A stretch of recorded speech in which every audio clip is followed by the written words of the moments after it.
Bonjour tout le monde, c'est Margot, j'espère que vous allez bien, perso moi ça va. Du coup aujourd'hui on se retrouve pour un nouvel épisode et aujourd'hui je suis de retour pour vous parler du K-drama qui est sorti en 2025 spécial Netflix qui s'appelle As You Stood By, qui est du coup un drama visiblement issu d'un roman japonais d'après ce que j'ai entendu, parce que le scénariste du coup c'est la personne derrière le roman. Ouais, c'est sa nouvelle, Naomito Kanako de Hideo Okuda. Ouais, voilà. Avant de commencer, si tu apprécies le podcast, n'oublie pas de t'abonner sur ta plateforme d'écoute préférée. Et si tu as quelques secondes, une note de 5 étoiles sur Spotify ou bien un review sur Apple Podcast aide énormément le podcast à être recommandé à d'autres passionnés drama. Merci beaucoup à toutes les personnes qui laissent des notes et qui laissent des commentaires. Et maintenant, place à l'épisode. Au moment où j'enregistre, en tout cas, le drama vient de sortir. C'est un drama dont je n'ai pas vraiment entendu parler. C'est vrai qu'il n'y a pas eu énormément de publicité. J'ai pas précisé, mais c'est un drama de 8 épisodes. Le réalisateur ou la réalisatrice, c'est Lee Jung-him. Lee Jung-him a travaillé sur Revenant en 2023 et VIP en 2019. Ok, bon, pour le côté dramatique de VIP, je comprends. Alors, rapidement, du coup, quel est le casting de ce drama ? En actrice principale, nous avons Jeon So-ni. Jeon So-ni, si vous ne la connaissez pas, elle a joué dans le movie Soulmate en 2023. Elle a fait dans Parasite de Grey, Our Blooming Youth, Dr. Brain, Encounter, donc c'est une actrice moi personnellement que j'ai déjà vue, qui m'est familière. En seconde actrice principale, nous avons Iumi. Iumi, si vous ne la connaissez pas, elle a joué dans Mr. Plankton, Strong Girl Namsoon, Connect, All of Us Are Dead, Squid Game. C'est une actrice que vous connaissez, hein, vous allez voir tout de suite, vous allez vous dire « Ah, mais c'est elle !» C'est elle, voilà. Et nous avons aussi le fameux, le magnifique Imuseng. Imuseng, si vous le connaissez pas, qu'est-ce que je peux vous donner ? Il a joué il y a pas longtemps dans un drama que j'ai énormément aimé qui est My String of Truth, que j'ai adoré. Il a fait des Deux Glory 1 et 2. Il a fait Blood Free, Hyde, Gyeongsang Creatures, saison 2, The World of the Married. C'est un acteur que j'aime beaucoup, beaucoup. Et d'ailleurs, je vous recommande vivement My String of Truth pour celles et ceux que ça intéresse. Et en dernier acteur principal, nous avons Jang Sung-jo. Alors, Jang Sung-jo, si vous le connaissez pas, alors moi c'est vrai que ça fait bizarre de l'avoir vu dans ce rôle-là parce que moi je l'avais connu déjà il y a un petit moment avec. C'était pas dans Stranger Again, c'était encore avant. Je sais plus quel drama c'était, mais c'était un drama de. Je l'avais découvert avec The Good Detective, mais il a aussi fait dans Chocolate, Encounter, Familiar Wife. Il y a pas longtemps, il avait fait dans Strangers Again, Death Game, Nothing Uncovered que j'ai vu, The Frog. Alors The Frog, je leur situe pas The Frog, mais voilà, ok. Si vous regardez des dramas depuis un petit moment, vous les connaissez. Et après, il y a encore plein d'autres acteurs tertiaires que vous connaissez aussi. Alors rapidement, du coup, de quoi parle As You Stood By pour celles et ceux que ça intéresse ? As You Stood By, ça va parler de nos deux personnages féminins principaux, Jeon-so et Jo-so. Ces deux jeunes femmes-là, on nous explique que ce sont deux meilleures amies. Les deux jeunes femmes, du coup, se sont perdues de vue pendant pas mal de temps. En fait, au début du drama, on nous explique que Jo-so, elle travaille pour un centre commercial et plus particulièrement dans tout ce qui est luxe. Pour certaines raisons, ce qui va se passer, c'est que sa vie va un petit peu basculer à partir du moment où il va y avoir un personnage, il va y avoir un point de pivot. Et en fait, Jo-so, elle va découvrir que sa meilleure amie Jo-so, elle est gravement battue par son mari, qui est No Jin-pyo. Et à partir de là, justement, les deux jeunes femmes vont se lancer dans une vendetta pour essayer de se venger du mari violent de Jo-so. De l'autre côté, on a un autre personnage qui est Jin So-baek, qui est lui un personnage assez mystérieux, je vais pas trop vous en dire, je vous laisse regarder, mais qui est plutôt un ami de Jo-so, si on peut dire ça comme ça.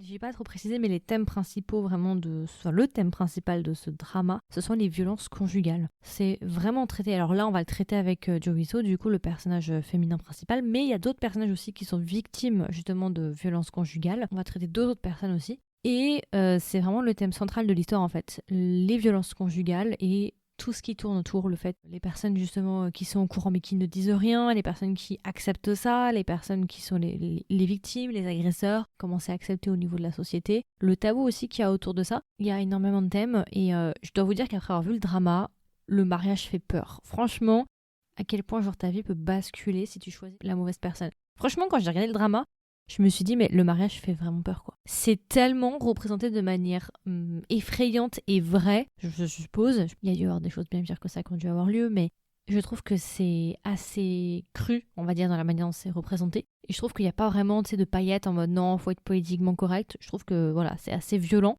Et ouais, ça fait peur. Ça fait vraiment peur et ça fait réfléchir. Je trouve que parmi toutes les œuvres, parce que c'est vrai que le thème des violences conjugales est assez présent en général dans les K-dramas, mais je trouve que c'est une des rares seules fois où vraiment je trouve que c'est impactant. Pour moi en tout cas c'est très impactant Ouais, je sais pas comment expliquer, mais le drama se démarque. Là, tu peux pas rester de marre, en fait, c'est pas possible. Et moi, clairement, ça m'a fait un peu genre flipper. Je me suis dit, mais vraiment, le mariage est effrayant, quoi. Vraiment. En règle générale, alors du coup, est-ce que je l'ai aimé, je l'ai pas aimé? Franchement, c'est un des meilleurs dramas que Netflix nous a fait depuis très longtemps. J'ai passé un excellent moment. J'ai beaucoup aimé et je comprends pas pourquoi le drama n'a pas été tant médiatisé que ça. C'est-à-dire que moi, personnellement, j'en ai pas tant entendu parler que ça sur les réseaux. Je sais pas, je trouve que ça a été assez discret, c'était assez timide, ce que je trouve très étonnant. Et vraiment très très bonne surprise de Netflix. Franchement, ça fait très longtemps qu'on n'avait pas eu un bon drama. Plus tôt dans l'année, on avait eu Trigger. Mais Trigger, c'était sympatoche, mais c'était pas non plus waouh, tu vois. C'était sympa, mais voilà. Trigger était sympa, c'est vrai que ça se démarque du reste. Trigger s'est démarqué clairement du reste. Mais à côté, franchement, je trouve que As You Stood By est encore meilleur. As You Stood By est encore un niveau supérieur. Donc non, franchement, j'ai vraiment bien aimé ce drama. C'est bien réalisé. J'ai bien aimé le duo de femmes. J'ai le méchant ultime vraiment est détestable. Et le personnage d'Ali Hussein du coup qui est Jin Sobek, oh mais quelle sucrète celui-là, mais vraiment, mais ah franchement, voilà, il va y avoir je vais pas dire qu'il va y avoir une romance parce que c'est pas vrai, il y a pas de romance, mais il y a quelque chose, il y a un lien, il y a un petit côté, il y a un truc, il y a une alchimie avec notre personnage qui est Enso. Franchement, j'ai beaucoup aimé leur duo, j'aurais voulu qu'il y ait plus à vrai dire. Voilà, c'est un personnage très charismatique. Après, le seul petit défaut que j'aurais par rapport à ce drama, parce qu'aucun drama n'est parfait, j'ai trouvé que la fin était un peu expéditive, c'était un peu rapide, fallait vraiment clôturer. Et en fait aussi, expéditif et très fouillis en même temps. Donc ça, c'est un point aussi à noter. La fin était un peu en mode, bon, ok, c'est un peu fouillis, faut se dépêcher, on a sauté sur pas mal de choses. Il y a un personnage, il y a un arc qui se développe que vers la fin, c'est la policière. J'ai trouvé que cet arc-là, finalement, était très rushé. C'est un arc qu'on aurait pu rallonger, parce que c'est vrai que du coup, ce personnage-là, on l'a pas vraiment traité, ses motifs, ses ambitions, ses buts. Et du coup, c'est vrai que ça paraît un petit peu forcé, on va dire. Mais ça va. Je pense qu'on aurait pu rallonger au moins un épisode. Pour une fois que je dis ça, pour une fois je dis qu'il faut rallonger un drama. Mais là, pour le coup, ouais, j'aurais peut-être rallongé. Donc voilà, en vrai, j'ai pas non plus beaucoup de points négatifs. C'est un drama que j'ai beaucoup aimé. Enfin, franchement, j'ai passé un bon moment. Je me le suis fait en 24 heures. Voilà, pour vous dire, hein, pour être honnête. C'est un drama aussi qui met vraiment en avant les violences conjugales. Et franchement, bien. Franchement, là, ces derniers temps, je suis sur une bonne lancée. J'ai aussi vu Walking on Thin Ice que j'ai beaucoup aimé. Là, je suis plutôt sur des thèmes obscurs. Et je fais même pas exprès, hein, je vous avoue. Hein, je fais pas du tout exprès. Mais là, j'avoue, je suis dans ma obscure era. Vraiment pas mal. Le drama, c'est pour être très rapidement. En un week-end, ça peut être plié. Donc ouais, c'est un drama. Alors, est-ce que je le recommande? Je le recommande pas. Je le recommande. Là, surtout, si vous êtes en dèche de K-drama, et on sait à quel point ces temps-ci, ces dernières années, les K-dramas, c'est quand même compliqué d'avoir des bons. Si vous cherchez un bon drama Netflix et vous savez pas quoi vous mater, vous voulez un truc un peu court avec un bon casting et une histoire assez impactante, si j'ai envie de dire ça comme ça. Ouais, non, franchement, allez-y. Franchement, vous allez pas regretter le visionnage. En tout cas, moi, j'ai pas regretté mon visionnage. Jusqu'au bout, tu sais pas vraiment comment ça va terminer, en fait. Ouais, je trouve que l'intrigue est quand même bien menée, le rythme est plutôt bien. T'as plusieurs options possibles, tu sais pas vraiment sur quelle option ça va tomber.